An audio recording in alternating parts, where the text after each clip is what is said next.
2030 세계박람회 개최지 결정이 코앞으로 다가왔습니다. 부산 곳곳에서는 2030 세계박람회 유치 열기가 그 어느 때보다 뜨겁게 달아오르고 있습니다.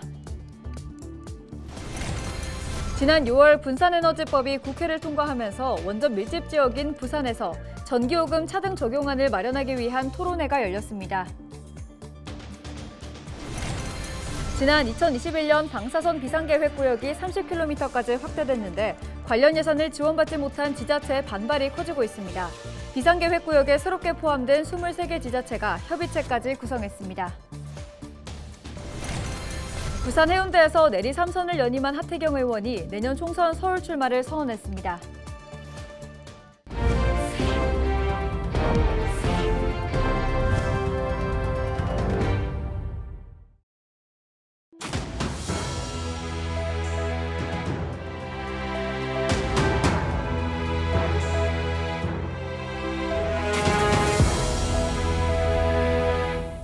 시청자 여러분 안녕하십니까? 헬로티비 부산 뉴스입니다. 2030 세계박람회 유치, 그 결전의 날이 코앞으로 다가왔습니다. 부산 곳곳에서는 유치 응원 열기가 그 어느 때보다 뜨겁게 달아오르고 있습니다. 보도에 안수민 기자입니다.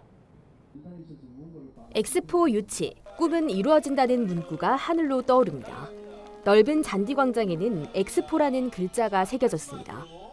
오는 28일 엑스포 개최지의 결정을 위한 투표를 앞두고 부산시설공단 직원과 시민 330여 명이 부산시민공원에 모여 막바지 응원전을 펼쳤습니다.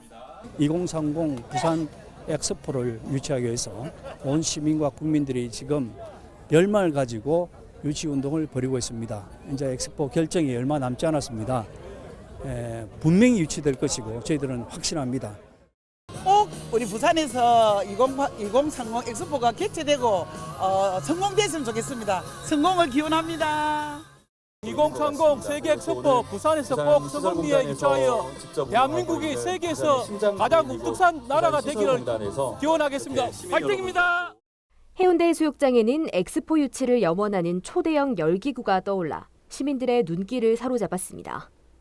해수욕장 한편에 설치된 게시판은 시민들이 한자 써내려간 유치 응원 문구로 가득 찼습니다. 중구에서는 주민 150여 명이 함께 모여 대형 현수막을 내걸고 손피켓 퍼포먼스를 진행하며 엑스포 유치를 응원하는 마음을 모았습니다. 71조 원 넘는 경제적 파급 효과와 전 세계의 부산을 알리는 홍보 효과까지 엑스포는 부산의 새로운 도약을 이끄는 계기가 될 수 있습니다. 우리가 원하는 부산을 만들기 위한 2030 부산 세계박람회 유치를 18만 기장 구민을 대표하여 응원합니다. 해양 수도로서의 굳건한 위상을 가진 부산은 세계박람회 유치를 통하여 새롭게 도약할 것입니다. 부산을 넘어 대한민국 전체의 성장 동력이 될 수 있다는 기대도 큽니다. 대한민국의 염원 2030 부산 세계 엑스포 개최지 발표가 임박했습니다. 부산 시민을 비롯한 전 국민, 정부가 합심하여 엑스포 유치를 위해 총력을 다해온 만큼 개최지가 결정되는 이번 8.2 총회에서 부산이 호명될 수 있기를 간절하게 기대합니다. 오는 28일이 엑스포를 유치한 역사적인 날이 되기를 모두가 한마음으로 바라고 있습니다. 헬로티비 뉴스 안수민입니다. 더불어민주당 부산시당은 28일 박람회 개최지 결정을 위한 투표가 열리는 28일 오후 10시 서면 젊음의 거리에서 시민들과 함께 응원전을 펼칠 것이라고 밝혔습니다. 이날 현장에서는 박람회 유치를 기원하는 풍선 등을 나눠주며 대시민 캠페인도 진행됩니다. 또 프랑스 파리를 방문하고 있는 국회 엑스포 특위위원장인 박재호 의원과 최인호, 전재수 의원을 화상으로 연결해 현지 분위기를 실시간으로 들을 수 있습니다. 국민의힘 부산시당도 성명서를 내고 2030 세계박람회의 부산 유치를 응원했습니다. 시당은 정부와 대기업, 시민 등 온 국민이 총력을 쏟았던 세계박람회 유치 대장정이 28일 마무리된다고 밝혔습니다. 일제강점기와 6.25 전쟁의 비극적 역사를 극복한 희망의 도시이자 2002년 월드컵과 아시안게임 등을 개최한 국제적인 도시임을 강조했습니다. 이런 만큼 2030 세계박람회가 부산에서 개최될 수 있기를 간절히 희망한다고 밝혔습니다. 28일 부산 박물관 대강당에서도 유치 염원식이 열립니다. 2030 부산 월드엑스포 축제 집행위원회가 주최하는 이번 행사에는 서병수, 박재호, 전재수 국회의원을 비롯해 하윤수 부산시 교육감 등이 참석할 예정이며 300여 명의 시민들이 함께 유치 확정의 순간을 지켜보며 응원전을 펼칠 예정입니다. 지난 6월 분산에너지법이 국회를 통과하면서 전기요금 차등제에 대한 관심이 커지고 있습니다. 전력을 생산하는 지역과 소비하는 곳의 전기요금을 달리하는 것이 이 특별법의 핵심인데요. 원전이 있는 부산에서 지역 실정에 맞는 전기요금 체계 마련을 위한 토론회가 열렸습니다. 보도에 김한식 기자입니다.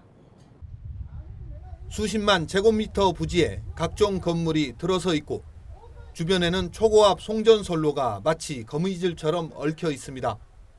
세계에서 유례가 없는 부산 원전 밀집 지역의 모습입니다. 지역에서 연간 사용하는 전력 자립도를 100으로 가정했을 때 고리원전을 비롯한 부산 지역 연간 전력 생산량은 217, 남은 전력 117은 수도권 등 타 지역으로 보내집니다. 이를 위해 발전시설과 송전설비 등이 대규모로 건립됐는데 그로 인한 위험과 불편은 모두 부산 시민들이 떠안고 있습니다. 하지만 전력 자립도가 낮은 수도권 등은 이런 위험 부담 없이 전기를 사용합니다. 그런데 두 지역의 전기요금 단가는 동일해 형평성 논란이 꾸준히 제기되어 왔습니다. 이런 문제 해결을 위해 분산에너지 활성화 특별법이 지난 6월 국회를 통과했습니다. 전력 생산지 주민들이 감수해야 하는 장기적 피해에 대해 차등적인 요금을 적용하는 것이 핵심입니다. 지역요금 차등제를 통해서 위험 부담을 안고 살아가고 있는 주민들 그리고 부산 지역에 대해서 조금 더 혜택이라든지 그런 불균등을 해소하는. 문제는 어떤 방식으로 적용하는가가 관건인데 해법 마련을 위한 토론회가 부산 최초로 열렸습니다. 토론회에서는 전력 생산 지역과 비생산 지역의 요금 차등 적용에 대한 공감대는 형성됐습니다. 하지만 차등 기준을 어떻게 설정하는가에 따라 형평성 문제가 불거질 수 있는 만큼 신중한 검토가 필요하다는 의견도 나왔습니다. 오늘 나온 합리적 방안을 바탕으로 해서 시행령이나 시행 규칙을 마련해야 되는데 이런 토론회를 통해서 합리적인 차등 요금을 어떻게 적용시킬 것인가에 대한 공감대 형성이 가능할 것으로 보고 있습니다. 부산시는 분산에너지 활성화 특별법 시행 예정인 내년 6월 이전 지역 실정에 맞는 세부 실행 방안 등을 마련해 정부에 전달하겠다는 계획입니다. 헬로티비 뉴스 김한식입니다. 전기요금 차등제에 이어 원전 인근 지역에서 요구하는 게 하나 더 있습니다. 바로 원자력 안전교부세 신설인데요. 원전 인근 지역으로서 방사선 비상계획구역에 포함될 경우 방사능 누출에 대비한 방제 방호 책임이 부여되지만 정작 예산 지원은 전무한 실정입니다. 장보영 기자의 보도입니다. 부산의 방사선 비상계획구역입니다. 원자력 시설의 방사능 누출 피해를 최소화하기 위해 지난 2021년 고리원전 반경 30km까지 비상계획구역을 확대했습니다. 기장과 해운대, 금정, 동래, 연제, 수영은 전 지역이, 남구와 부산 진구, 동구, 북구의 일부가 포함됩니다. 부산 시민 70%인 229만 명이 거주하는 지역인 만큼 해당 지자체들은 원전 사고에 대비한 방제 계획을 수립하고 훈련 등을 해야 할 의무가 있습니다.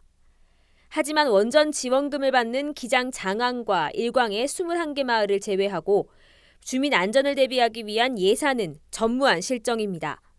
올해 전국의 원전 인근 지역 지자체 23곳이 손을 잡고 행정협의체를 구성한 이유입니다. 주민들의 안전권 확보와 복지 정진을 위해 꼭 필요한 사항입니다. 방사능 방제 및 시설 방호 사업, 주민복지 사업에도 쓰여질 것으로 기대합니다.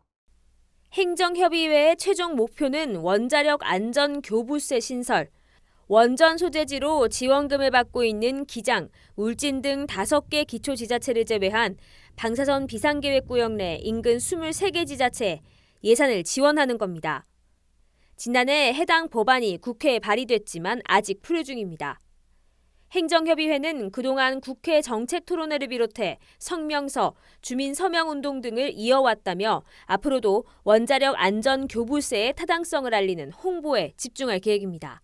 원자력 안전교부세 신설 타당성과 지역 발전을 위한 연구 용역, 백서 발간을 할 계획이며 특히 적극적인 대국민 홍보를 추진하여 많은 국민의 공감대 형성에 집중해 나갈 계획입니다. 원자력 안전교부세 신설 법안이 국회 문턱을 통과할 경우 지자체별로 평균 94억 원의 지원을 받을 수 있을 것으로 예상됩니다.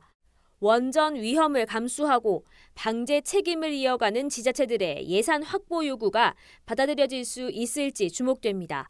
헬로티비 뉴스 장보영입니다. 요즘 날씨가 갑자기 추워지면서 전기장판 등 난방기기 쓰시는 분들 많으실 겁니다.